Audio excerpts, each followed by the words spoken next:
Yeah. So I hope the screen is visible to everyone. Good evening. Today is a yeah. Also, I would request everyone to please keep your mic on mute.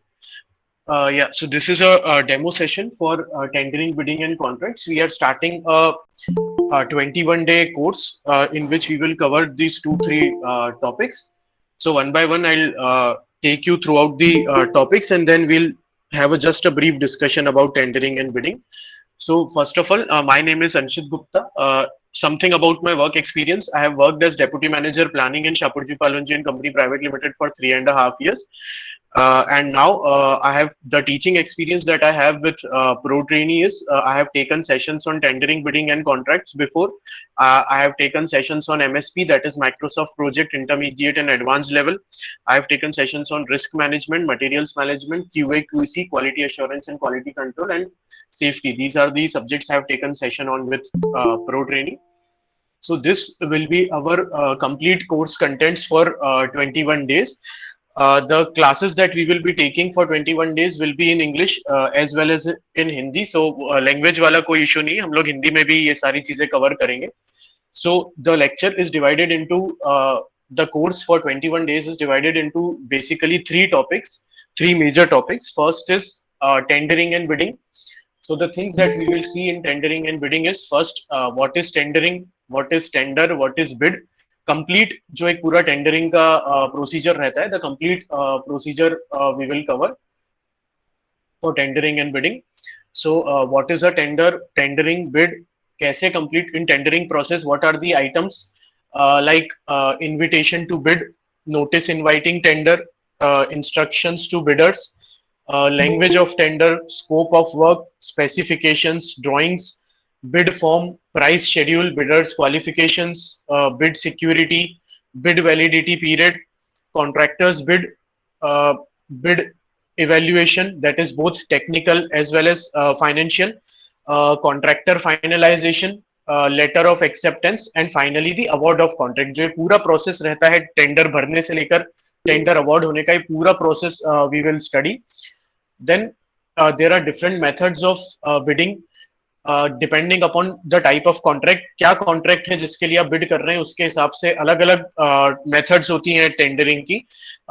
Single stage single envelope, single stage two envelope, two stage single envelope, and two stage two envelope, and then pre-qualification. These are the 5 methods of bidding. These 5 methods we will discuss in detail. Then finally e-tendering. E-tendering जो online आजकल सारे tenders online होते हैं, notice inviting tender से लेकर A to Z जो सब कुछ ऑनलाइन होता है आजकल, ये complete process of e tendering हम लोग देखेंगे. पहले हम बहुत सारा we will visit government different government websites. We will see what is digital signature, how to use digital signature, what is this electronic recorded contracts, conditions of a e-contract. Basically e-contract is जो भी contract and tendering process जो हम online करते हैं, that is e-tendering, and that contract that you afloat online, that is known as a e-contract, just like a email. So complete e-tendering process on different government websites we will see. So our 2-3 days after learning tendering bidding, our main focus will be e-tendering, because this is which will practically help you. Practically आपको ये सारा theory समझने के बाद जो काम में आएगा real life में, वो e-tendering ही है. So this we will discuss in detail. Then parallelly we will be seeing various case studies. Case studies will be tenders for infra projects, tenders for real estate projects, and subcontractor tenders. These things we will complete. So this ये हो गया हमारे 21 days में से one part, that is tendering and bidding. Then some small parts, QS and estimation. This we will cover in very basic. अगर आपको tender भरना है तो एटलीस्ट आपको कुछ basic rate analysis you should understand that how you will estimate the rates, etc. So this we will cover in very much basic, because this is not a class of estimation and QS. This just we will touch up. So basics of quantity surveying, estimation, rate analysis, with consideration for what kinds of direct cost you need to consider as a contractor, indirect cost, escalation, and contractors profit कितना होना चाहिए. So as a contractor जब आप tender भर रहे हैं, no matter आप अभी किसी कंपनी में जॉब कर रहे हैं टेंडरिंग बिडिंग कॉन्ट्रैक्ट्स में, या आप किसी कंपनी में जॉब करना चाहते हैं टेंडरिंग बिडिंग में कॉन्ट्रैक्ट्स में, या आप अपना खुद का बिजनेस स्टार्ट करना चाहते हैं, तो क्या क्या बेसिक बेसिक आपको कॉस्टिंग समझ में आना चाहिए। इनडायरेक्ट कॉस्ट, डायरेक्ट कॉस्ट क्या होता है, एस्केलेशन कैसे पकड़ते हैं कॉन्ट्रैक्ट में, प्रॉफिट कितना पकड़ना है कॉन्ट्रैक्टर का, कुछ बेसिक बेसिक चीजें हम रेट्स की यहाँ पे डिस्कस करेंगे। Then at the end, general information, list of various government websites etc for different authorities for their respective tenders. So this is our first part, tendering and bidding. After that, the second part of our 21-day course will be contracts. ये तो हो गया tender भरना, but आपको अगर यही नहीं पता है कि कौन से कॉन्ट्रैक्ट के लिए आप टेंडर भर रहे हैं, कितने टाइप के कॉन्ट्रैक्ट होते हैं, कॉन्ट्रैक्ट बेसिकली होता क्या है, कॉन्ट्रैक्ट डॉक्यूमेंट ही अगर आपको पढ़ना नहीं आता है, तो टेंडरिंग एंड बिडिंग स्टडी करना is completely useless. So this is our second part of our curriculum, contracts. So in this we will discuss what is a contract, what are conditions of a contract document, what are differences between an offer, an agreement and a contract, क्या difference होता है actually, agreement क्या होता है, offer क्या होता है, एक कॉन्ट्रैक्ट क्या होता है, these things we will discuss. Then general and specific conditions of a contract. After studying this general and specific conditions of a contract, we will come to know how to study a 1,000-page contract document or a 500-page contract document. Whenever you will open a government website, जैसे NHAI का website, different other government websites are there. When you will check those websites, उसमें आप download करेंगे तो हजार 1,500 page के भी contract document होते हैं. उसकी एक एक टर्म्स एंड कंडीशन समझना, एक एक क्लॉजेस समझना, all these things we will do here. Then basically Indian contract law है 1872 का. As per that all the clauses are defined, everything is defined as per the Indian contract law. All 75 clauses of that Indian contract law we will study in detail. Then some basic terminologies, some basic definitions in contracts. Consideration, what is consideration, what are parties involved in a contract, what is letter of intent, what is letter of acceptance, what is promisor, who is promisee, what is a voidable contract, what is a void contract, what is contractors all risk policy, what is erectors all risk policy, all these terminologies we will see. Then finally coming to the most important part which you should understand as a civil engineer, चाहे हम कभी contracts में काम कर रहे हैं या ना करें, हम साइट इंजीनियर हैं, हम साइट सुपरवाइजर हैं, या हम प्लानिंग वाले, हम कोई भी प्रोफाइल में लाइफ में काम करना चाहते हैं, तो हमें कंस्ट्रक्शन में कॉन्ट्रैक्ट्स एटलीस्ट ये समझ में आना चाहिए कि कितने टाइप के कॉन्ट्रैक्ट्स होते हैं, मैं कौन से कॉन्ट्रैक्ट में काम कर रहा हूँ, उसके हिसाब से मुझे कैसे बिहेव करना है साइट पे. All these things depends on आप कैसे कॉन्ट्रैक्ट में काम कर रहे हैं. So this again coming back to the most important, we will see what are prime contracts and what are different types of prime contracts. Item rate contract क्या होता है, what is percentage rate contract, what are fixed price contracts. In fixed price contracts there are lump sum contracts, EPC, that is engineering procure. Yeah,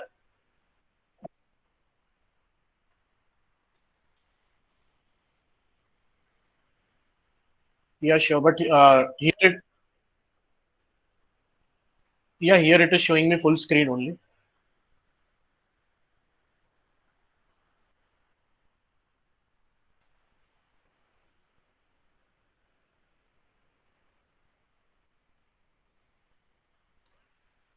Okay, in Google Meet, just a second.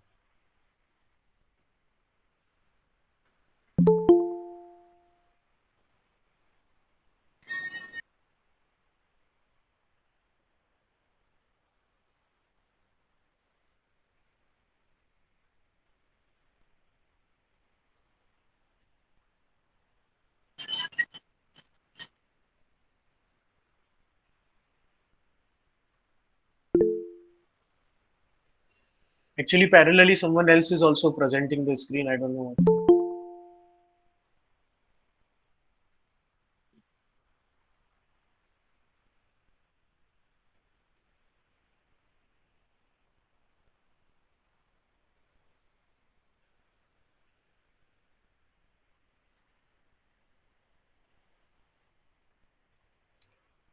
Yeah, if such situation happens, please rather kick them out of the session. We are not here to time pass. Yeah, yeah, yeah. You can kick that person out. I can see his face right now.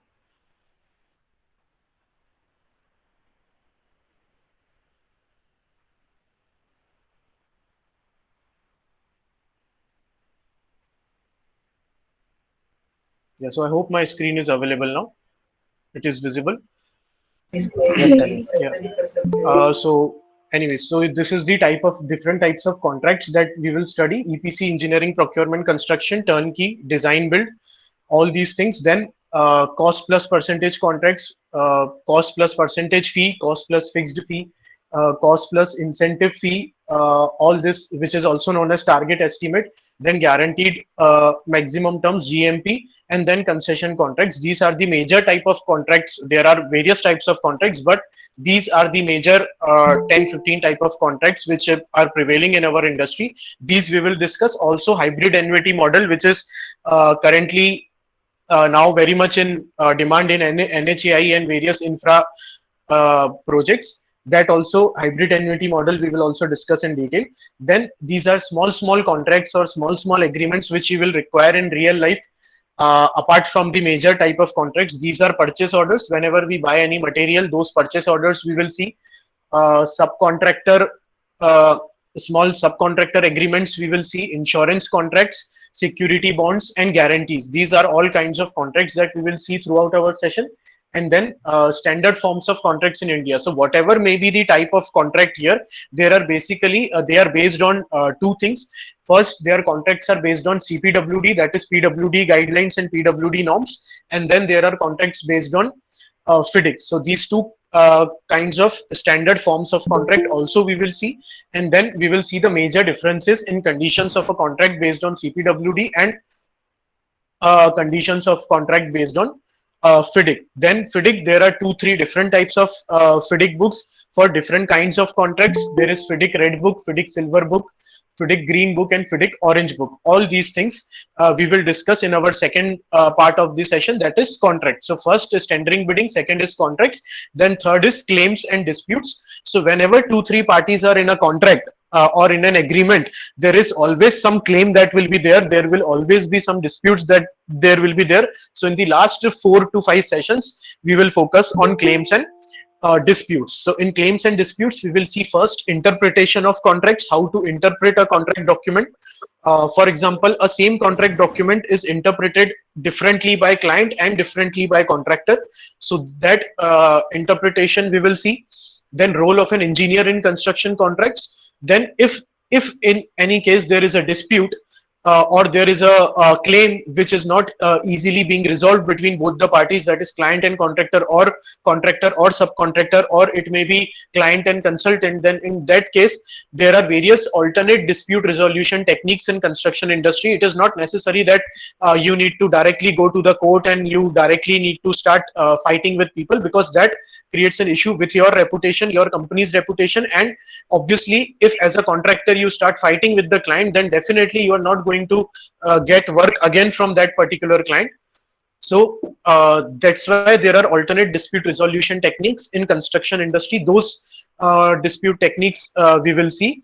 That is arbitration and various others. Then advantages and disadvantages of different types of dispute resolution techniques. Then what are different methods of arbitration, how arbitration uh, is done, what are the methods of arbitration, then how you can manage claims at site, how you can manage extra items, and if there is a breach of contract by any party, if any party is trying to go against the contract, it is not following the contract document, that is known as the breach of contract.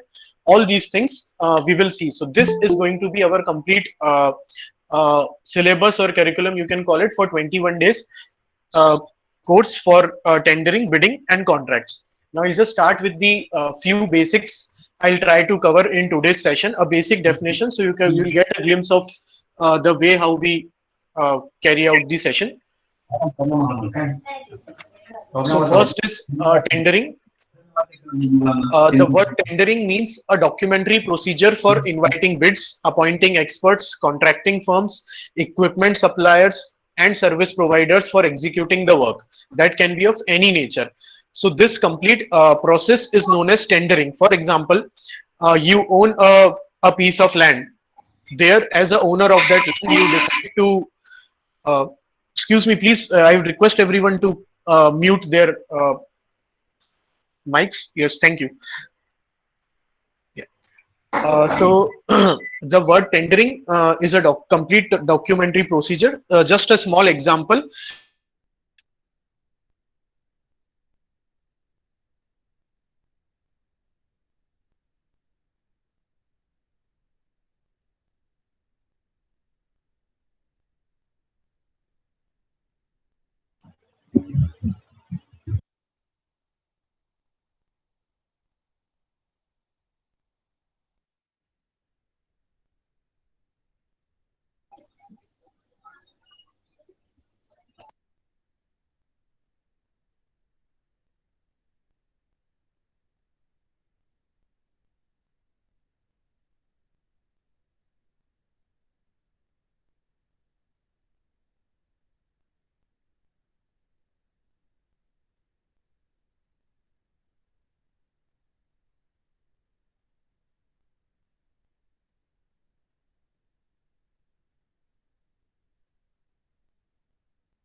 अरे बोलेगा।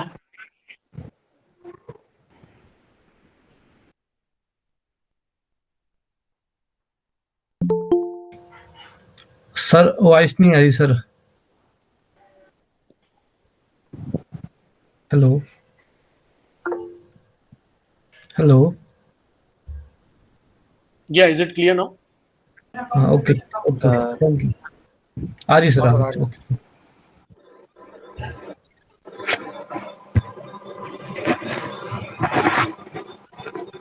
Kindly share the PPT also, sir.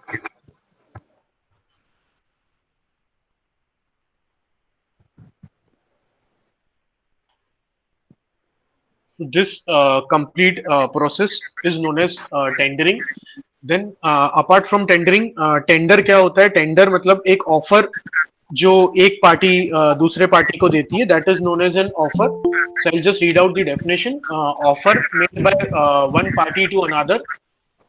In construction terms, it means an offer by a contractor to do a specific work in return of a sum of money. जब आप tender भरते हैं, आप government का tender भरते हैं, आप कुछ भी भरते हैं, तो आप एक पर्टिकुलर रेट्स दे देते हैं कि इस इतने पैसे में मुझे ये काम मैं आपको करके दूंगा एज पर आपकी रिक्वायरमेंट.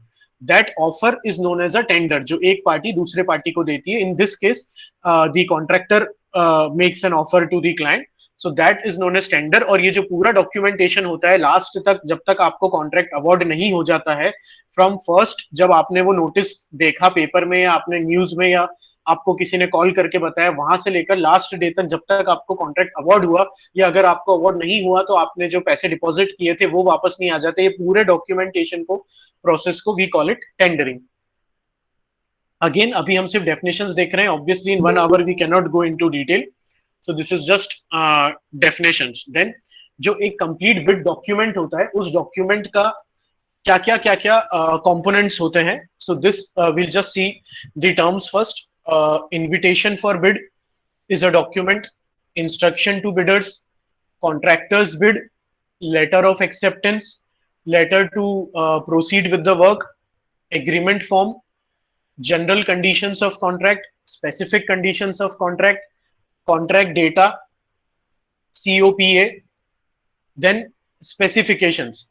ये तो हो गए जो जो मेन मेन आइटम आपको उसमें जो बिड फाइल होती है पूरी, जो आप इंटरनेट से डाउनलोड करेंगे या आप कहीं से भी, आप ऑनलाइन नहीं भर रहे हैं, अगर आप नॉर्मल ऑफलाइन टेंडर भी भर रहे हैं तो ये आपको एक बुकलेट मिलेगी पूरी, उसमें ये सारे चीजें होती हैं, general conditions, specific conditions, letter of contractor की बिड उसमें आप एंक्लोज्ड रहेगी जो आपको फिल करना है। बिडर्स के लिए इंस्ट्रक्शंस रहेंगे कि क्या क्या आपको फॉलो करना है, क्या क्या नहीं करना है।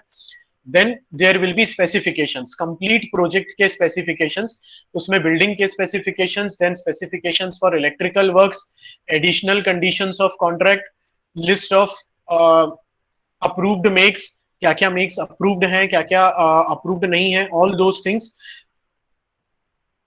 Then drawings, there will be a list of different drawings attached रहेंगी, main important drawings रहेंगी उसमें, BOQs रहेंगे, bill of quantities, building works के लिए, इलेक्ट्रिकल वर्क्स के लिए, सब कुछ टोटल एक क्वांटिटीज रहेंगी हर चीज की, अगर if it is an item rate contract, so that directly you can quote your rate here and you can prepare your bid. ऐसा एक पूरा डॉक्यूमेंट होता है। I will show you practically also, but step by step first we will see just the definitions of these terms, and then for an example a document which I have downloaded from NHAI's website, that is National Highway Authority of India, that particular bid I will show you, but first I'll just tell you the definitions, ये सारी चीजें क्या होती हैं। So first is invitation to bid. The first requirement in bidding process is to invite suppliers, contractors to bid.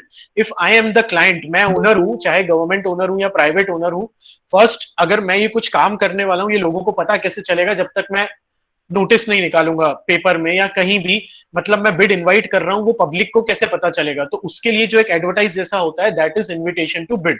That is the first requirement where the bidding process starts. It is important that suppliers, contractors come to know of the demand for their goods, services and the name of the buyer. इसमें basic details होते हैं, आप किसके लिए काम करने वाले हो आपको वो पता हो, कितने रुपए लगेंगे वो पता हो, कुछ बेसिक कब से प्रोजेक्ट चालू होना है, कब खत्म होना है, बहुत ही बेसिक डिटेल्स उसमें होते हैं. सो बट इसका मेथड ऐसा होता है कि ज्यादा से ज्यादा कॉन्ट्रैक्टर्स या ज्यादा से ज्यादा सप्लायर्स तक हम लोग रीच कर सकें, ये हमारी what do you call it रहती है कोशिश. इसीलिए जनरली गवर्नमेंट हमेशा नोटिस इनवाइटिंग टेंडर पेपर में निकालती है. Some state governments, what do? They do not publish in newspaper, they publish in different construction magazines, जो अलग अलग कंस्ट्रक्शन मैगजीन्स होती हैं, तो उसमें निकालती है, मतलब जहां भी वो मैक्सिमम कॉन्ट्रैक्टर्स को रीच कर सके. So the common methods to invite bids are publication in newspapers which have large circulation. बड़े बड़े न्यूज़पेपर में दैनिक भास्कर हो गया, दैनिक अवंतिका हो गया, मैं उन पेपर्स में नहीं निकालूंगा जो सिर्फ एक सिटी के या दो सिटी के लोग पढ़ते हैं, वो मेरे लिए यूजलेस है. Then publication in journals of special interest, in international competitive bidding. अगर इंटरनेशनल प्रोजेक्ट है, जैसे अडानी अंबानी ये लोग प्रोजेक्ट कर रहे हैं ऑस्ट्रेलिया में, सऊदी अरब में अडानी गैस लाइन डाल रहे हैं ऑस्ट्रेलिया में, which is I think 30,000 crore project. ये सब प्रोजेक्ट में अगर इंटरनेशनल बिडर्स की रिक्वायरमेंट है, सो बड़ी बड़ी एम्बेसीज, फॉरेन कंट्रीज की जो एम्बेसीज होती है, वहां भी नोटिस इनवाइटिंग टेंडर भेजा जाता है. जैसे फॉर एग्जांपल इंडिया बहुत सारे काम एग्जीक्यूट करता है श्रीलंका में, इवन अफगानिस्तान में भी हमने स्कूल्स बनाए हैं, तो वो सारी चीजें एम्बेसी के थ्रू होती है. But the process will be this only, एक नोटिस इनवाइटिंग टेंडर जनरेट किया जाता है. Letters to firms who come to know of the likely purchase and have made inquiries. The invitation to bidders is a brief notice, बहुत छोटा सा notice होता है, इसमें बहुत ज्यादा डिटेल नहीं होता है. It gives only the essentials of the purchase work to be done. सिर्फ जितना essential information है उतनी ही दी जाती है. It also states the nature of goods, services required, the place from where bidding documents may be purchased, price of bidding documents, the last date of submitting bids and the amount of bid security. इसमें major क्या क्या होता है कि क्या क्या सामान लगेगा. बिडिंग डॉक्यूमेंट्स आप कहां से परचेस कर सकते हो, सिर्फ उतना लिखा रहता है, कौन सी वेबसाइट पे जाना है या ऑफलाइन परचेस करना है तो कौन सी शॉप से परचेस करना है. प्राइस क्या है बिडिंग डॉक्यूमेंट्स का, कितने का आएगा वो बिड डॉक्यूमेंट्स. लास्ट डेट क्या है बिड सबमिट करने की, and the amount of bid security, जो बिड सिक्योरिटी आपको पे करनी पड़ेगी। कोई भी हम बिड भरते हैं गवर्नमेंट की, तो उसमें कुछ पर्टिकुलर बिड सिक्योरिटी होती है जो हमको जमा करनी पड़ती है, वो सब कितनी रहेगी, ये सब चीजें होती हैं उसमें। एक ये बेसिक फॉर्मेट में आप लोगों को 3-4 बताता हूँ नोटिस इनवाइटिंग टेंडर के। नेम हो गया ऑर्गेनाइजेशन का, डेट हो गया, फिर ये डिटेल रहेगा कि executive engineer on behalf of the organization invites. सबसे पहला टर्म उसमें ये लिखा रहेगा कि कौन सा टाइप का कॉन्ट्रैक्ट होने वाला है, item rate slash lump sum tenders for approved and eligible contractors for following works. Last date and time of submission, ये डेट है, लास्ट डेट जब तक आप टेंडर भर सकते हो, ये टाइम है। अब नाउ इसमें क्लियर लिखा है टाइप ऑफ कॉन्ट्रैक्ट। तो अगर आपको यही नहीं पता है कि कॉन्ट्रैक्ट डॉक्यूमेंट कितने होते हैं, कौन सा कॉन्ट्रैक्ट डॉक्यूमेंट कैसे दूसरे से डिफर करता है, तो हम आप कभी आप ऑनलाइन टेंडर भर ही नहीं सकते, बिकॉज दिस इज बेसिक। आपको ये तो पता होना चाहिए कि कौन से टाइप के कॉन्ट्रैक्ट्स होते हैं। दैट्स वाई पहले हम कॉन्ट्रैक्ट्स लेंगे इन सेशन में, and then we will go for tendering. उसने डेट दे दी कि कब तक आप भर सकते हो, टाइम दे दिया, nature of name of work दे दिया, construction of space for construction of XYZ, जो भी एस्टिमेटेड कॉस्ट कितना होगा, this will be the estimated earnest money deposit. Time project का 15 मंथ्स रहेगा आपको प्रोजेक्ट कंप्लीट करने के लिए। Space for important conditions, eligibility, performance, cost of tender form. अगर आपको ये टेंडर भरना है तो आपको फॉर्म मिलेगा 1500 रुपए में, ये लिखा हुआ है। Last date and time for receipt of application लिखा हुआ है। Last date and time for issue of tender documents is written. Then earnest money should be deposited along with application seeking issue of tender document and executive engineer का sign. ऐसा एक format होता है NIT का। ये एक cutting है paper की, जो ये पेपर में आया था एम्बेसी ऑफ नेपाल का, नोटिस इनवाइटिंग टेंडर 2019 में। Hello sir. ये या hello sir, sorry to disturb, slide change नहीं हो रही sir. Just a second. Tendering की एक ही स्लाइड दिखाई दे रही है बहुत देर से। सर उसको थोड़ा उसको बड़ा स्क्रीन में वो करो, उसको सर शो करो सर अपना प्रोजेक्ट को, ट्रेंडिंग शो करो सर। एक्चुअली यहाँ से फुल स्क्रीन में ही है और यहाँ स्लाइड भी चेंज हो रही है। ये गूगल मीट का इशू है, वो आता ही है बार बार। मैं करता हूँ फिर से। एक्चुअली में सर हमको यहाँ पे ना बहुत छोटे स्लाइड शो हो रहे हैं sir. Hello sir. Yes yes sir, tell me. Sir इसमें दिखाई नहीं दे रहा, स्क्रीन का इशू आ रहा है सर, कुछ अंडरस्टैंडिंग नहीं हो पा रहा। हाँ, ये गूगल मीट का एक्चुअली इशू आता है बार बार। मैं करता हूँ उसे रिजॉल्व।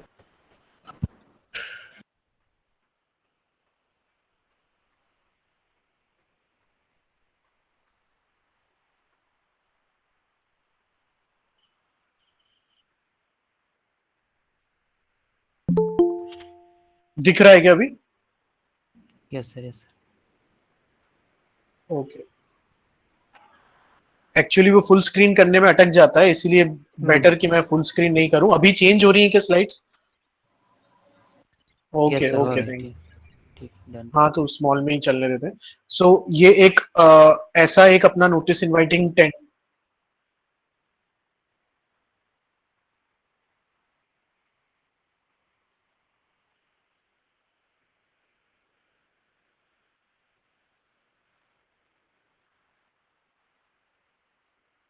ओके, सो ये एक ऐसा फॉर्मेट है नोटिस इनवाइटिंग टेंडर का।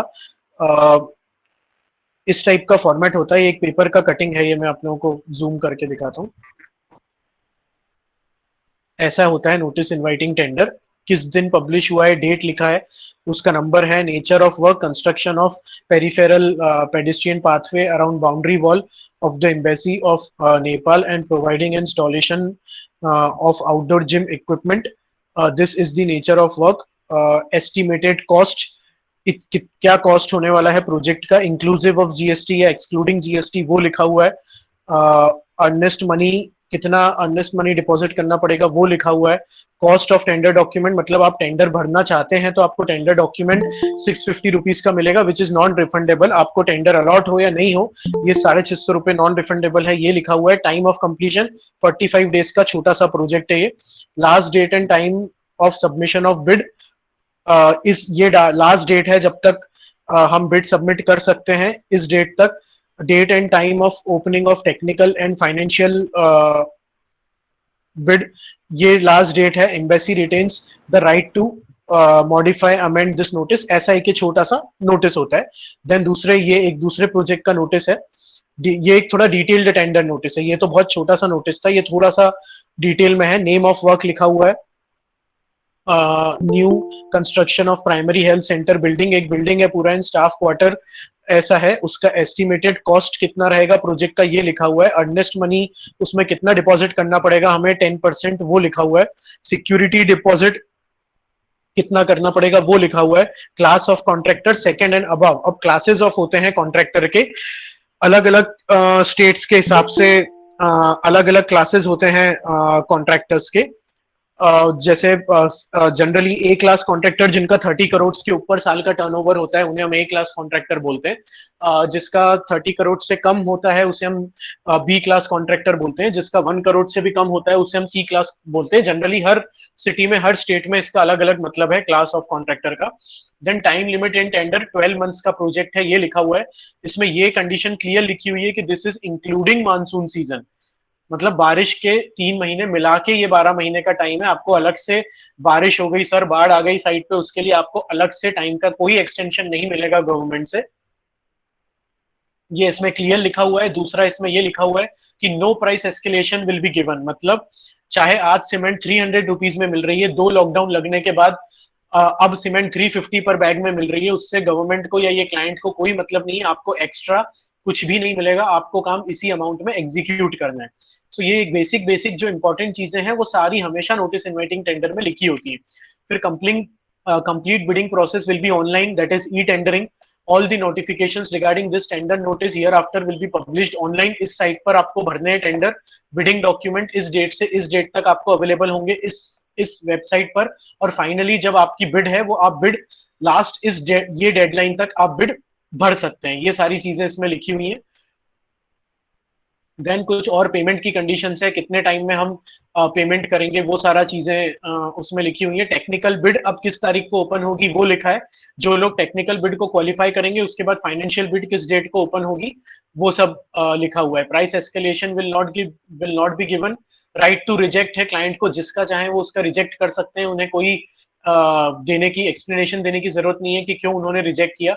ये ऐसी सारी, तो ये बहुत डिटेल्ड में नोटिस इनवाइटिंग टेंडर हो गया। जनरली इतना बड़ा 16 क्लॉजेस का नोटिस इनवाइटिंग टेंडर बहुत कम होते हैं, बहुत बड़े बड़े प्रोजेक्ट्स की होते हैं। छोटे प्रोजेक्ट्स के ऐसा ही एक पेज का इतना सा नोटिस इनवाइटिंग टेंडर होता है। सो ये था नोटिस इनवाइटिंग टेंडर। देन दूसरा डॉक्यूमेंट जो दूसरा डॉक्यूमेंट होता है इसमें अटैच्ड इंस्ट्रक्शन टू बिडर्स, उसमें सारे इंस्ट्रक्शंस होते हैं डू एंड डोंट्स कि आपको क्या क्या करना है, क्या क्या नहीं करना है, क्या क्या आपको अलाउड है, वो सारी चीजें इसमें होती हैं। उसमें सबसे पहले होता है स्कोप, कि काम का स्कोप क्या है, क्या क्या काम आपके स्कोप में आता है जो आपको करना है। एलिजिबिलिटी क्या है भरने के लिए, कोई भी नहीं भर सकता, क्या एलिजिबिलिटी क्राइटेरिया है। साइट विजिट कब किस डेट को कंपनी आपको साइट विजिट करवाएगी। Then clarification on tender document, language of tender, documents of tender, currency and payment कैसे क्या होगा, करेंसी उसमें क्या क्या होगी, टेंडर की सिक्योरिटी, वैलिडिटी कितनी होगी आपकी टेंडर की, साइन करने कब आना है टेंडर, सीलिंग कैसे होगी टेंडर की, लास्ट डेट क्या है सबमिशन की, टेंडर ओपन कब होगा, कब इवेल्युएट होगा, ये सारी चीजें अभी हमने देखी एनआईटी में लिखी होती है। तो इन सारी चीजों को बोलते हैं इंस्ट्रक्शन, जो हमको इंस्ट्रक्शन दिए गए कि कौन से क्राइटेरिया पे टेंडर अवार्ड होगा, कौन सा क्राइटेरिया पे वो रिजेक्ट कर सकते हैं, एक्सेप्ट कर सकते हैं, ये सारी चीजें उसमें होती हैं। देन और क्या क्या इंस्ट्रक्शंस होते हैं, स्कोप ऑफ बिड में क्या क्या होता है, it defines details of work, duration of contract and completion date of contract, किस दिन तक का हमारे पास टाइम है। 12 महीने का प्रोजेक्ट है, 2 महीने का प्रोजेक्ट है, 2 साल का प्रोजेक्ट है, 10 साल का प्रोजेक्ट है। सोर्स ऑफ फंड्स, मतलब आप कौन कौन से एजेंसीज हैं जो इस प्रोजेक्ट को फंडिंग कर रही हैं, ये हमारे लिए जानना क्यों जरूरी है। अगर कोई ऐसी एजेंसी फंड कर रही है प्रोजेक्ट को जिसको हमको पता है कि उसको फंड की बहुत इशू है, या अभी जैसे फॉर एग्जांपल कोविड के बाद स्टेट गवर्नमेंट्स को फंडिंग का बहुत ज्यादा इशू था, क्योंकि उनका पूरा बजट मेडिकल सप्लाईज में ये सारी चीजों में लग गया। तो आपको पता है कि उस टाइम पे अगर आप स्टेट गवर्नमेंट का कोई प्रोजेक्ट बिड कर रहे हो तो आपको पेमेंट टाइम पे मिलना पॉसिबल ही नहीं है, क्योंकि गवर्नमेंट के पास जब तक पैसा कलेक्ट नहीं होगा वो आपको कैसे पैसा देंगे। तो इसीलिए कॉन्ट्रैक्टर के लिए जानना बहुत जरूरी है कि आप किसके लिए बिड कर रहे हो, वो उसका सोर्स ऑफ फंडिंग क्या है, पैसा कहां से आने वाला है। देन वन बिड पर बिडर पॉलिसी होती है।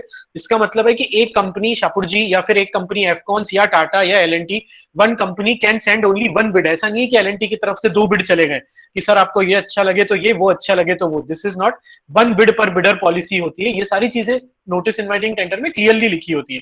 देन बिडर साइट विजिट, किस दिन आपको साइट विजिट करवाई जाएगी, क्या क्या उसमें आपको दिखाया जाएगा, साइट पे आप क्या क्या क्वेरीज पूछ सकते हैं साइट से रिलेटेड, ये सारी चीजें होती हैं। देन बिडिंग के डॉक्यूमेंट्स क्या क्या अटैच्ड होते हैं। These documents help in obtaining uniformity of knowledge as both the parties have the same set of information. जो जो इन्फॉर्मेशन क्लाइंट के पास है वो सारा वो आपको पास ऑन करने की कोशिश करते हैं। Some buyers clarify in their instructions to bidders name of all the documents. ये सारा बायर और सेलर को सेम पेज पे आने में हेल्प करता है। मतलब जो डॉक्यूमेंट्स मेरे पास है वही मैंने आपको सबमिट किए, तो हम दोनों at least will be on the same level. If later on some new document is cited as evidence, अगर बाद में कोई नया डॉक्यूमेंट ऐड होता है तो उसे हम एविडेंस बोलते हैं। Then it would not be admissible as a document which formed the part of the bidding process। अगर कोई एक डॉक्यूमेंट आप बाद में ऐड कर रहे हैं जो पहले बिडिंग प्रोसेस का पार्ट नहीं था, तो वो डॉक्यूमेंट को आप बिडिंग में ऐड नहीं कर सकते, बिकॉज आपको स्टार्टिंग में वो नहीं बताया गया था। सो ये सारे कुछ रूल्स एंड रेगुलेशंस होते हैं। फिर लैंग्वेज ऑफ द बिड में क्या लिखा होता है कि कौन से लैंग्वेज में पूरा बिड है, कौन से में भरना है। अब जनरली आजकल ई टेंडरिंग सारे बड़े प्रोजेक्ट्स की इंग्लिश में चल रही है। अभी थोड़े टाइम पहले तक हिंदी में चलती थी। अभी भी जो सिटी के प्रोजेक्ट्स होते हैं, जैसे मैं currently I am staying in Ujjain Madhya Pradesh, so Ujjain Nagar Nigam के, उज्जैन पीडब्ल्यूडी के, यूडीए उज्जैन डेवलपमेंट अथॉरिटी के जितने भी टेंडर निकलते हैं वो सारे अभी भी हिंदी में निकलते हैं। सारे टेंडर हिंदी में भरने होते हैं। बट छोटी सिटीज को छोड़ के अगर आप कोई भी, इवन इंदौर में भी जाएंगे, आप कोई बड़ी सिटी में जाएंगे या स्टेट लेवल पे जाएंगे, तो अब सारे टेंडर इंग्लिश में निकलते हैं, भरने भी इंग्लिश में होते हैं। सो ये सारा चीजें, मतलब लैंग्वेज ऑफ द बिड में ये लिखा रहेगा कि कौन से लैंग्वेज में आपको बिड भर के देना है, कौन से लैंग्वेज में उनका रिक्वायरमेंट है। ये जनरली इंटरनेशनल प्रोजेक्ट्स में इशू आता है, नेशनल प्रोजेक्ट्स में तो इशू आता ही नहीं है। Generally it is Hindi only. Then bid form and price schedule. A buyer is likely to lay down the format of bids. Buyer will give you a complete format that इस format में आपको bid भरना है, you cannot change the format of the bids. उससे क्या होता है, a common format makes bid comparison easier. Client के पास 15 अलग अलग बिड्स आ रही हैं, सो इफ वो सारी कॉमन फॉर्मेट में है तो उसे कंपेयर करने में इजी रहेगा। इसलिए that's why you can not hamper with the format of the bid. Then it also helps to avoid different terms being used by the bidders. सब लोग अलग अलग टर्म्स नहीं यूज करते हैं, सब लोग सेम पेज पे होते हैं। देन उसमें प्राइस शेड्यूल भी जनरली अटैच करना होता है। Many times what happens is, जैसे फॉर एग्जांपल मैं आपके प्रोजेक्ट पे there is a requirement of 5000 bags excuse me 5000 bags of cement। सो अब एक पार्टी ने क्या किया, उसका ट्रांसपोर्टेशन का कॉस्ट उसमें जोड़ा ही नहीं और आपको ऐसा ही सेंड कर दिया, ताकि पर्पसली सो दैट उसका रेट कम हो एंड उसका टेंडर एक्सेप्ट हो जाए, और बाद में जब आपकी सीमेंट की गाड़ी साइट पे आएगी तब वो ट्रांसपोर्ट का कॉस्ट एक्स्ट्रा जोड़ लेगा। बहुत लोग ये चीज करते हैं, इसीलिए प्राइस शेड्यूल उसमें अटैच्ड होता है। उसमें कॉलम होगा ट्रांसपोर्टेशन, लोडिंग अनलोडिंग और ये सारी चीजें, फ्राइट चार्जेस, ताकि ये बाद में all these issues should not come and comparison should be apple to apple. Apple to apple comparison means when you compare two same things, that is known as apple to apple comparison. It is a terminology which is used in contracts and commercial people use this to compare quotations of with different 2-3 peoples. That is known as apple to apple comparison. Then उसमें then bidders qualifications, क्या क्या qualifications, which qualifications are required for you to bid for that particular tender, then only you can bid for that project. All those qualifications are clearly mentioned here. A buyer has to assure himself or herself about the competence receiving and accepting bids from incompetent bidders. Generally ये क्यों होता है, अगर आपकी bid कोई incompetent bidder से आएगी तो वो पूरा टेंडरिंग प्रोसेस खराब कर देगा। मतलब फॉर एग्जांपल, अगर your project is costing 100 crore, so the client will demand कि at least as a contractor you have executed a project of 70 crores 80 crores. That shows your capability of doing this particular project. If as a contractor all your life you have executed projects of 1 crore 2 crore and suddenly you start bidding for a 100 crore project, then maybe you will not be able to complete that project on time because you don't have that kind of experience. That's why this kinds of bidder qualifications are required. उसमें आपकी financial competence देखी जाती है, आपके bank statement से लेकर आपने किस साइज के प्रोजेक्ट किए हैं, आपकी टेक्निकल कॉम्पिटेंस देखी जाती है, आपके पास कितने मशीन्स हैं, किस टाइप के मशीन्स हैं आपके पास। जैसे मेट्रो प्रोजेक्ट के लिए आप बिड कर रहे हैं और आप बोल रहे हैं कि मेरे कंपनी के पास बोर होलिंग मशीन है ही नहीं, तो आप कैसे वो मेट्रो प्रोजेक्ट के लिए बिड कर रहे हैं, जस्ट अ स्मॉल एग्जांपल दे रहा हूँ। Technical competence, financial competence, production capabilities, ये सारी चीजें आपकी चेक करी जाती हैं, उसे बोलते हैं बिडर्स क्वालिफिकेशन। आप ये बिड भरने के लिए, टेंडर भरने के लिए क्वालिफाई भी कर रहे हैं कि नहीं, that is the focus of bidders qualifications. Then bid security. Bid security क्या होता है?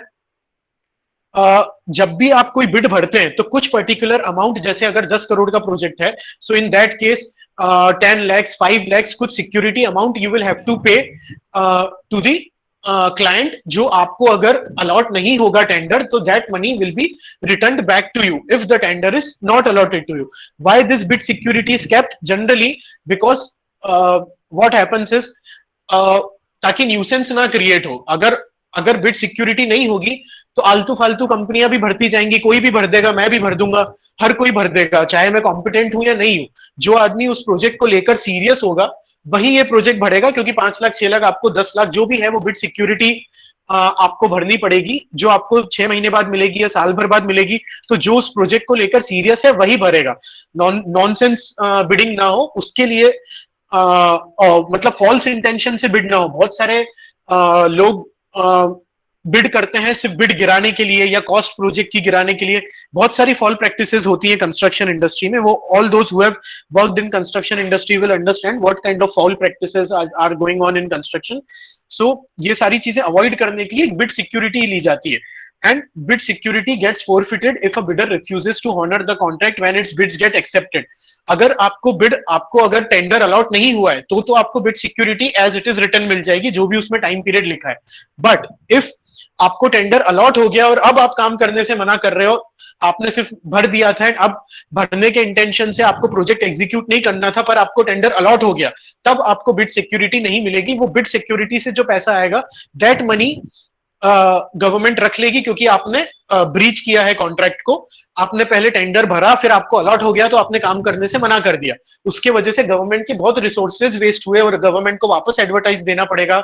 बहुत सारे इश्यूज आएंगे गवर्नमेंट को, उनका प्रोजेक्ट डिले हो जाएगा, उनको वापस से टेंडरिंग करनी पड़ेगी। सो ये सारी कॉस्ट वो रिकवर करेंगे आपकी बिड सिक्योरिटी से। इन दैट केस आपको बिड सिक्योरिटी वापस नहीं मिलेगी।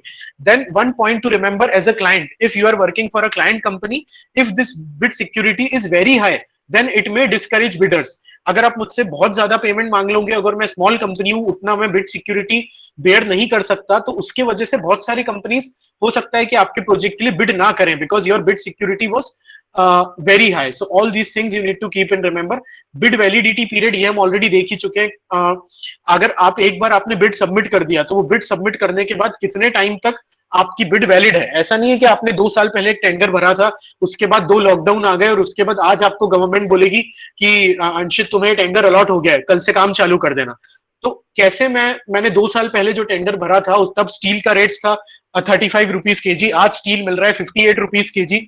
तब सीमेंट थी 230 रुपीज के जी, आज सीमेंट है 230 rupees per bag, sorry, and आज सीमेंट है 350 रुपीज पर बैग।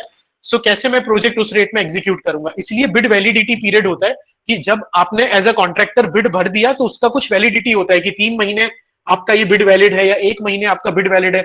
ऐसा नहीं है कि 2-3 साल बाद कोई भी उठा के आपको बोल देगा कि तुम्हें कॉन्ट्रैक्ट मिल गया है, चलो काम चालू कर दो। सो ये सब चीजें इंडिया जैसी कंट्री में बहुत ज्यादा इंपॉर्टेंट है, जहां इतना इन्फ्लेशन, रिस्क ऑफ इन्फ्लेशन है, जहां हर एवरी वीक प्राइसेस चेंज होते हैं स्टील के, सीमेंट के। सो इसलिए इसे कहते हैं bid validity period. Then signature on bid, आपकी बिड पे किसका सिग्नेचर वैलिड माना जाएगा, किसका सिग्नेचर वैलिड नहीं माना जाएगा। जनरली ये सीनियर मोस्ट अथॉरिटी होती है जो भी आपकी कंपनी में, उसे कहते हैं signature of bid.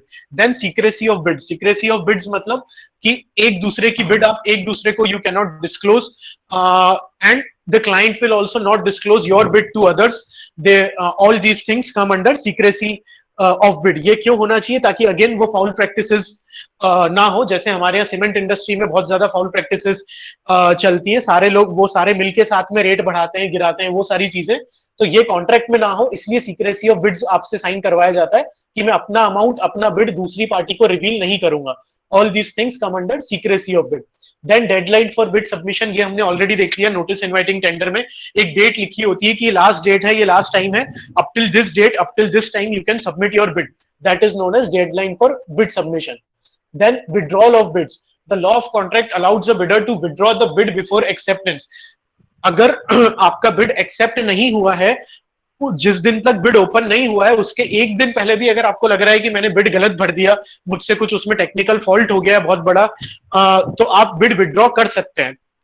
In that case जो भी नोटिस इनवाइटिंग टेंडर में रूल्स रेगुलेशंस लिखे हैं अपना बिड विड्रॉ करने के, उस हिसाब से आप बिड विड्रॉ कर सकते हैं। बट एक बार टेंडर ओपन हो गया, एनवलप एक बार ओपन हो गया, उसके बाद अगर बिड आप विड्रॉ करते हैं तो उस पर कुछ सस्पिशियस रीजन माना जाता है, इन दैट केस आपको बिड सिक्योरिटी वापस नहीं मिलेगी, that is known as withdrawal of bids. Then bid opening and evaluation, अलग अलग प्रोसेसेस होती हैं बिड ओपन करने की, depending upon the type of contract. उसमें जो client will tell you major details of bids like bid price, discounts offered, bid security, etc. Bid पूरी examine होगी। यूजुअली 2 पार्ट्स में बिड को इवेल्युएट किया जाता है। पहला होता है प्रिलिमिनरी एग्जामिनेशन, जिसमें सिर्फ ये सब चीजें चेक कर लेता है क्लाइंट कि अच्छा फॉर्मेट सेम है कि नहीं, जो फॉर्मेट बोला गया था इधर it is in the same format, आपने सारे रेट्स भरे हैं या नहीं भरे हैं, आपने कुछ पार्ट छोड़ तो नहीं दिया है। वो एक बेसिक प्रिलिमिनरी एग्जामिनेशन होता है। उसके बाद एक पूरा डिटेल कॉम्प्रिहेंसिव एवेल्युएशन होता है, एक एक आइटम चेक किया जाता है। Bids found substantially responsive are then put in a tabular form to show their comparative position. जो उन्हें लगेगा कि बिड में कुछ गलती है वो तो ये प्रिलिमिनरी एग्जामिनेशन में दे गेट रिजेक्टेड, बट जो बिड पास हो जाएंगी from what you call it preliminary evaluation, then those bid will go for comprehensive evaluation. Bids found substantially responsive are then put for comprehensive evaluation.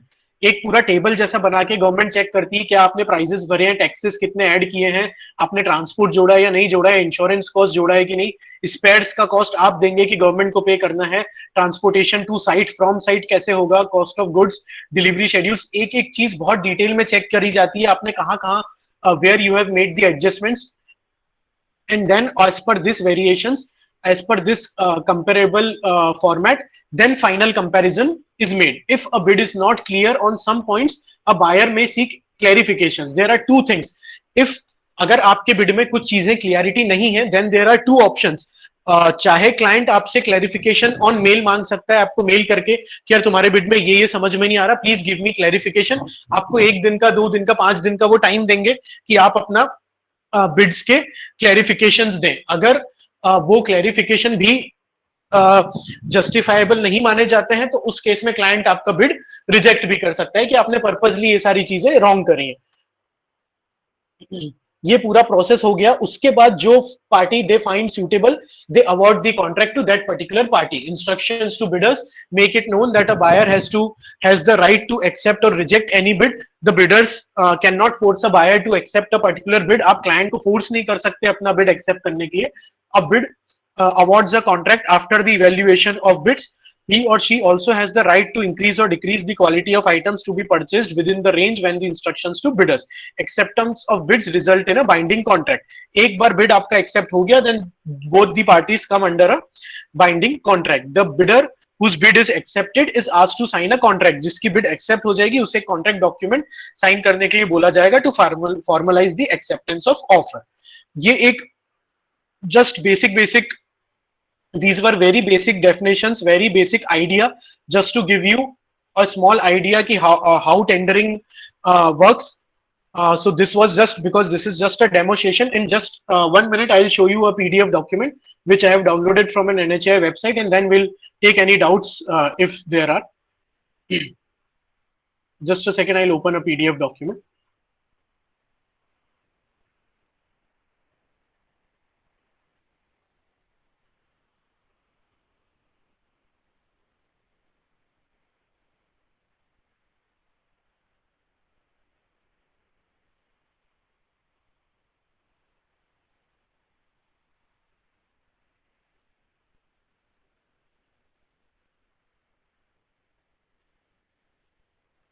Yes. Yes. No, I'm presenting. I'm not shared right now.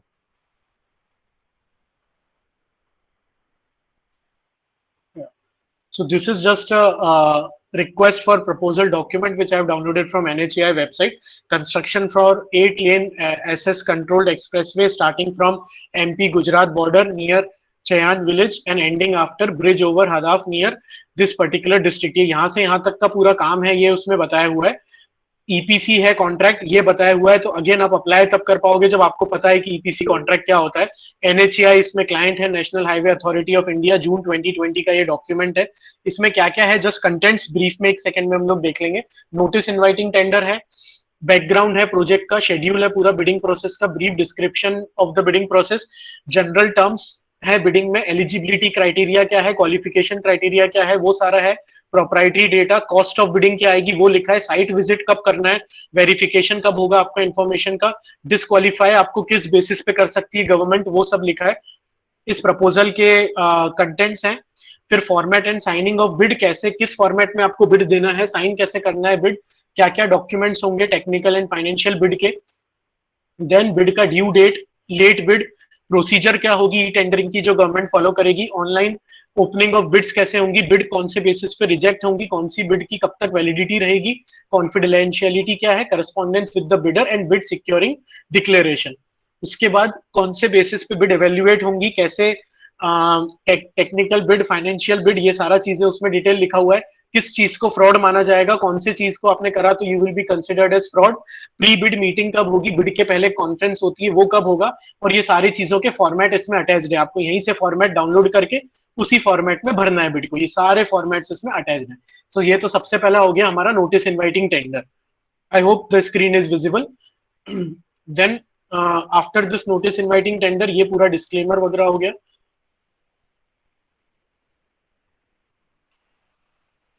Then ये पूरा पूरा project का background पूरा detail में लिखा है, कहाँ से रोड शुरू होगी, कहाँ खत्म होगी, उसका एस्टिमेटेड कॉस्ट क्या होगा, कैसे हमें प्रोजेक्ट के लिए बिड करना है, फिर कौन से आपको कितना आपको पैसा डिपॉजिट करना है, बिड सिक्योरिटी यहाँ पे 1.5 लाख रुपए आपको जमा करना है, और ये बैंक में आपको डिपॉजिट करना है पैसा डायरेक्टली ऑनलाइन। ये सब कुछ इसमें लिखा हुआ है। लोएस्ट बिडर का मतलब क्या होता है, ये पूरा एक्चुअली 50-100 पेजेस का डॉक्यूमेंट है, तो वो हम अभी तो पढ़ नहीं सकते, but I just wanted to show you कि इस टाइप की टेंडरिंग प्रोसीजर होती है गवर्नमेंट कॉन्ट्रैक्ट्स की। फिर इंस्ट्रक्शन टू बिडर्स, जिसकी हमने डेफिनेशन देखी कि इंस्ट्रक्शन टू बिडर्स क्या होता है, ऐसा ये भर के पूरा डॉक्यूमेंट होता है। इसमें लाइन से सारे इंस्ट्रक्शन लिखे होते हैं, आपको क्या करना है क्या नहीं करना है। ये बहुत सारे पेजेस का डॉक्यूमेंट होता है, देखिए खत्म ही नहीं हो रहा है। देन एलिजिबिलिटी क्राइटेरिया क्या है क्वालिफिकेशन का। I just wanted to show this, I will stop sharing. I just wanted to show this because जो हमने थ्योरेटिकल पढ़ा वो कैसे प्रैक्टिकली इंप्लीमेंट होता है। Obviously all these things in detail we will see in our 21 day course. This is just a 1 hour small lecture, so you can not complete all this. Technical capacity, आपकी company की क्या क्या technical capacity होनी चाहिए तब आप eligible हो ये प्रोजेक्ट करने के लिए। आपने कितने पहले हाईवे प्रोजेक्ट्स किए होने चाहिए, आपने कितने करोड़ का काम पहले किया होना चाहिए, सब लिखा हुआ है यहाँ पे क्लियरली। सो ये सारी चीजें विल डिस्कस इन डिटेल। फिर फाइनेंशियल कैपेसिटी आपकी कंपनी का, सी 70 कुछ करोड़ आपके पिछले फाइनेंशियल ईयर में अगर आपने 70 करोड़ समथिंग का काम नहीं किया है तो एक ही साल में तो आप एलिजिबल ही नहीं हो ये प्रोजेक्ट करने के लिए। ये सारी चीजें उसमें होती है। I will stop sharing the screen. If anyone has doubts, they can just ask. Sir fresher level पे बिडिंग कर सकते हैं या नहीं? मैं समझा नहीं, बिडिंग पढ़ सकते हैं या नहीं पूछ रहे हैं आप, कि बिडिंग कर सकते हैं या नहीं? कर सकते हैं या नहीं? देखिए फ्रेशर है तब आप बिडिंग कर नहीं सकते, आप पहले बिडिंग पढ़ सकते हैं पूरा, ताकि आपको बिडिंग कॉन्ट्रैक्ट्स पूरा समझ में आ जाए। फिर आपकी जैसे ही जैसे ही आपकी डिग्री कंप्लीट होगी उसके बाद आप अपने पर्टिकुलर सिटी में लाइसेंस बना के उस हिसाब से छोटे छोटे प्रोजेक्ट्स लेना से स्टार्ट कर सकते हैं। बट आपकी डिग्री कंप्लीट होनी चाहिए पहले अप्लाई करने के लिए कोई टेंडर के लिए। बट उसके पहले आपको मतलब आप पढ़ सकते हैं, बट अप्लाई तो आप तभी कर सकते हैं जब आपकी डिग्री कंप्लीट हो जाएगी। सर प्रियर एक्सपीरियंस उसमें रिक्वायर्ड है ना सर, आपने जैसा बताया तो? नहीं, टेंडर भरने के लिए सब चीज का अलग अलग रिक्वायरमेंट होता है। छोटे छोटे प्रोजेक्ट से आप स्टार्ट कर सकते हैं एज अ फ्रेशर। मेरा भी कॉन्ट्रैक्टर लाइसेंस बना हुआ है जब मैं फ्रेशर था तब से, वो इशू नहीं है। बट हाँ, मुझे 50 करोड़ का प्रोजेक्ट नहीं मिल सकता है आज। उसके कुछ गाइडलाइंस है कि आप फ्रेशर हैं तो पहले आपको ये छोटे छोटे प्रोजेक्ट मिलेंगे, देन उसके बाद आपको सेकंड इस टाइप के प्रोजेक्ट मिलेंगे। मतलब वो आप जब तक स्टार्ट नहीं करोगे तब तक आप आगे नहीं बढ़ोगे। स्टार्ट तो एज अ फ्रेशर ही होता है generally. Sir yes hello sir बोलिए सर।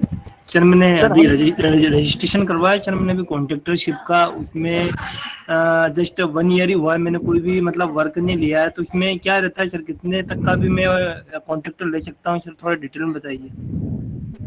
सर वो मैं क्यों नहीं बता पाऊंगा, क्योंकि वो हर सिटी का अलग अलग होता है। मतलब मेरी सिटी में तो मैं अगर एज अ फ्रेशर मैं लाइसेंस बनवाता हूँ इंजीनियरिंग के बाद, तो 20 लाख तक का काम ले सकता हूँ मैं, छोटा छोटा। फिर एक साल के एक्सपीरियंस। सर मैं नीमच का रहने वाला, नीमच मध्य प्रदेश। ओके, हाँ तो आपका भी लगभग उतना ही होगा। वो मतलब वो आपको वो जो अपनी सिटी की गवर्नमेंट है ना वो बता पाएगी, वो अपन नहीं डिसाइड कर सकते कि वो कितना मतलब ले सकते हैं। अप्लाई करने के लिए sir good evening, good evening sir. Good evening sir. Hello sir, can you extend the contract term condition, commercial term condition? Yes sir, the terms and yes sir, terms and conditions. Contract contractual commercial term condition. Yes. Sir, actually 2 hours in demo session. I will not be able to do that, sir, right now, because it is already.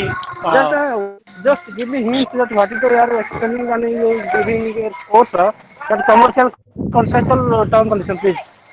Please extend just 1 minute. Sir good afternoon sir. Sir degree करना जरूरी है क्या apply करने के लिए?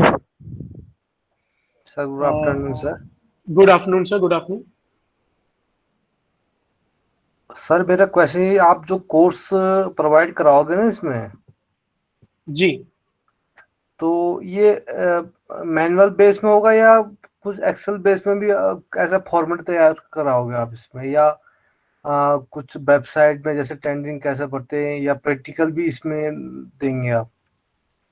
इसमें actually दोनों चीज रहेगा। सबसे पहले तो इसमें थ्योरेटिकल रहेगा, क्योंकि थ्योरेटिकल के बिना प्रैक्टिकल समझ में आएगा नहीं। उसके बाद सारा गवर्नमेंट की वेबसाइट्स वगैरह विजिट करके हम लोग देखेंगे कि कैसे कौन सी वेबसाइट पे काम होता है, कैसे सब वेबसाइट डिफरेंट है। हाँ, प्रैक्टिकली जितना करवा सकते हैं उतना ही करवा पाऊंगा। ऑब्वियसली मैं मतलब कोई गवर्नमेंट का लॉगिन तो नहीं कर सकता मैं पढ़ाते पढ़ाते अपना खुद का आईडी। जितना मैक्सिमम प्रैक्टिकली बता सकते हैं उतना बताएंगे उसको भी। अच्छा, एक्चुअली में लॉगिन करने के लिए सर इसमें लाइसेंस होना चाहिए ना। अब आप बोलेंगे कि सर मेरे को रेलवे का दिखाओ, तो मैं आपको रेलवे का वेबसाइट तो दिखा दूंगा। मैं रेलवे का कॉन्ट्रैक्टर नहीं हूं ना कि मैं आपको लॉगिन करके दिखा दूंगा। नहीं सर ये हेलो किसी क्या दिखाएंगे सर? यस यस हाँ सर, अगर मैं फ्रेशर हूँ और मैं जेवी में अप्लाई कर सकता हूँ क्या फिर मैं? जेवी में आप अप्लाई कर सकते हैं। अगर आप जेवी क्रिएट करेंगे कोई पार्टी के साथ, तो जेवी में तो कोई इशू नहीं। ओके। तो जेवी क्या होता है? मैक्सिमम कितने मेंबर आ सकते हैं सर उसमें? जेवी में कितना मेंबर का पार्टी हो सकता है? ऐसा वो नहीं है। जेवी 2 लोगों का भी होता है, जॉइंट वेंचर 3 लोगों का भी होता है। मैंने जो अपनी लाइफ में देखे अभी तक तो 3 पार्टीज ही देखे। वो मैक्सिमम कितना होता है मुझे भी पता नहीं, पता करना पड़ेगा।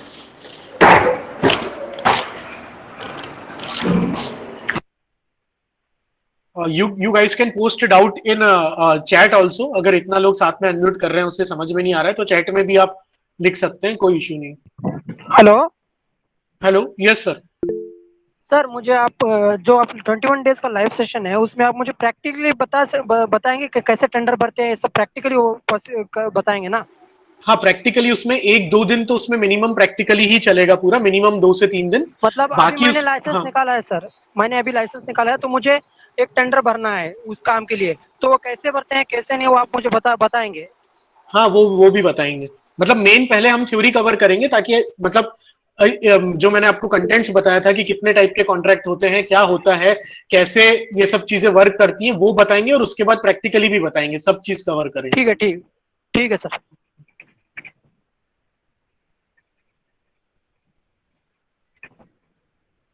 बिड अप्लाई करने के लिए डिग्री करना जरूरी है क्या सर? यार ये मुझे पता नहीं। वो आपको जिस भी सिटी में बिड अप्लाई करना है वो सिटी में आप उसकी वेबसाइट पे जाके चेक कर सकते हैं कि बिड अप्लाई करने के लिए डिग्री करना जरूरी है कि सर। प्रैक्टिकली टेंडर के लिए कॉन्ट्रैक्टर लाइसेंस के लिए डिग्री जरूरी नहीं है सर। प्रैक्टिकली टेंडर के लिए क्या सर, एक आप पूरा डेमो क्लास देंगे सर, कैसे होगा पूरा वो प्रैक्टिकली टेंडर डालते हैं? सर डेमो क्लास तो ये एक ही था, डेमो तो यही है। बाकी सर अगर बाकी के लिए सॉरी सर, पर आपको कोर्स ज्वाइन करना पड़ेगा। डेमो तो ये एक ही है। कोर्स में रहेगा सर हमारे प्रैक्टिकली कोर्स कैसे डालेंगे टेंडर, जैसे कि एलआई के बैंक का हाँ डीडी हाँ कैसे बनाते हैं हाँ बैंक का हाँ हाँ, वो मैक्सिमम प्रैक्टिकल हम जितना कवर कर पाएंगे, 2 सेशन 3 सेशन हम वही लेंगे प्रैक्टिकल, फिर कुछ मिस हो जाएगा आप बताएंगे तो वो भी कवर करेंगे, कोई इशू नहीं। सर कोई डिपार्टमेंट का तो डाल के दिखा सकते हैं ना सर, किसी डिपार्टमेंट जैसे कि आपने बताया कि railway Hello, good evening, sir. Can I ask one question? Yes sir, please बोलिए। Yes, I want to know about. Can you also convey the contractual condition regarding that legal part? Can you also discuss, Ravi? Yes sir, contractual conditions, general and specific, both conditions we will discuss, and the last Okay, okay. the third thing will be that claims. In that claims, all the legal part will be covered. Hello, Yes sir. sir. What will the time schedule of a course? Course is starting from 30th and 30th except Sunday 30th से 21 days course चलेगा पूरा, जिसमें पहले हम contract से start करेंगे ताकि contract क्या होते हैं, कैसे होते हैं, हमें कॉन्ट्रैक्ट समझ में आ जाए, फिर हम टेंडरिंग में जाएंगे, फिर हम प्रैक्टिकल टेंडरिंग में जाएंगे। Like this will be the complete flow of our session. Excuse me, sir. Can I ask you one question? Yes, please. Why not? Sir ये कोर्स कंप्लीट करने के बाद बिडिंग एंड टेंडरिंग में कई सारे infrastructure कंपनियां हैं या जो कॉन्ट्रैक्टर्स कंपनियां हैं सर, उसमें एज ए एम्प्लॉय ज्वाइन मतलब क्योंकि सर जस्ट बिकॉज ऑफ के कई सारी कंपनीज जो हैं जनरली तो एक्सपीरियंस होल्डर्स को ही मतलब हायर करती हैं, तो एज ए फ्रेशर मतलब नहीं, actually tendering bidding and contracts में कैसा होता है जनरली, ऐसा नहीं है कि एक्सपीरियंस्ड को हायर करती है, जो टॉप पोस्ट पे होते हैं वो एक्सपीरियंस्ड होते हैं, क्योंकि देखिए आपने टेंडरिंग बिडिंग पढ़ लिया, मैंने टेंडरिंग बिडिंग पढ़ा दिया, बट उसका मतलब उसका मतलब ये नहीं है ना कि हम गवर्नमेंट के 1000 करोड़ या सॉरी अपने कंपनी के 500 करोड़ या 1000 करोड़ के साथ खेल सकते हैं। मतलब टेंडरिंग प्रोसेस तो हमें आ गया, बट क्या रेट डालना है टेंडर में, कितना टाइम लिमिट डालना है, वो सब तो हमें नहीं आएगा ना, वो तो हमें प्रैक्टिकली काम करके आएगा। मतलब मैं आप समझ में क्या कहना चाह रहा हूँ, तो इसलिए आप जूनियर पोस्ट पे लेते हैं। मतलब मेरे जो फ्रेंड्स हैं, जैसे मैंने जब प्लानिंग में ज्वाइन किया था, मेरे बहुत सारे फ्रेंड्स ने as a fresher tendering bidding contracts में ज्वाइन किया था, आज उनको 3 साल 4 साल हो गए, आज वो कंपनी के हेड बन के बैठे हैं टेंडरिंग के। तो ऐसा कुछ नहीं है, आप ज्वाइन तो आदमी एज अ फ्रेशर ही करता है चीजें। हो सकता है कि आपको स्टार्टिंग में थोड़ा सा इशू आ भी सकता है कोई वो, क्योंकि जैसा अभी कंस्ट्रक्शन का मार्केट है इंडिया में, आपको पता ही है क्या सिचुएशन है अभी। बट पॉइंट इज कि उस डायरेक्शन में हम कभी बढ़ ही नहीं पाएंगे अगर हम उस डायरेक्शन में सोचेंगे नहीं। तो अगर आपको ये सारी चीजें आती हैं करना, तो फिर आपको सिर्फ टेक्निकल पार्ट सीखना है, जो तो कोई सीनियर बंदा ही सिखाएगा।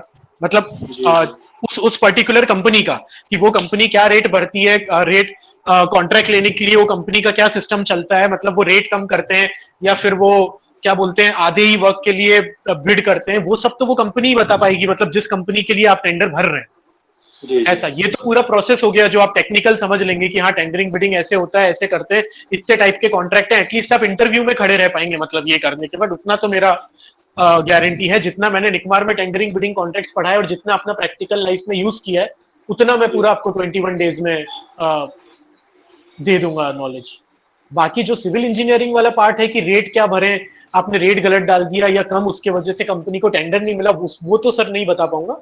बट ये वाला जो पार्ट है ये तो सब आपको कवर होगा सेशन में। Okay sir. Okay, everyone, we'll stop this session here. Thank you everyone for listening peacefully. All those who wish to join, chat box में link दिया हुआ है, you guys can join what will be the session from here. Hello. Sir, right now we have kept from 7:30 to 8:30. Okay. If किसी दिन